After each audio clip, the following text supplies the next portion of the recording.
Hello parents, अगर आपके बच्चे को भी लंबे समय से खांसी है और आप परेशान हैं, आपको समझ नहीं आ रहा है कि क्या करना चाहिए, ध्यान देना चाहिए आपके बच्चे को किस प्रकार की खांसी है। अगर उसे ड्राई कॉफ़ है तो हो सकता है उसे वायरल इन्फेक्शन की वजह से कॉफ़ हो, और कई बार वायरल इन्फेक्शन में 4 से 6 हफ्ते तक खांसी चल सकती है। उसे खांसी में बलगम आ रहा है या उसकी खांसी को 2 हफ्ते से ज़्यादा हो गया है, तो उसको कोई सीरियस इन्फेक्शन हो सकता है, जैसे ट्यूबरक्लोसिस हो सकता है या कोई बैक्टीरियल इन्फेक्शन।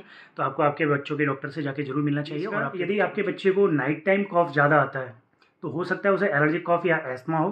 इसके लिए भी आपको आपके बच्चे के डॉक्टर से जाके जरूर मिलना चाहिए। पेरेंट्स, आपको अलर्ट कब हो जाना चाहिए? यदि आपके बच्चे को खांसी के साथ तेज बुखार है, या उसकी सांस की गति तेज चल रही है, या उसे छाती में गड्ढे पड़ रहे हैं, या फिर सांस में आवाज़ आ रही है जैसे खड़खड़ या सीटी जैसी, तो आपको बच्चों के डॉक्टर से जाके तुरंत मिलना चाहिए। Thank you.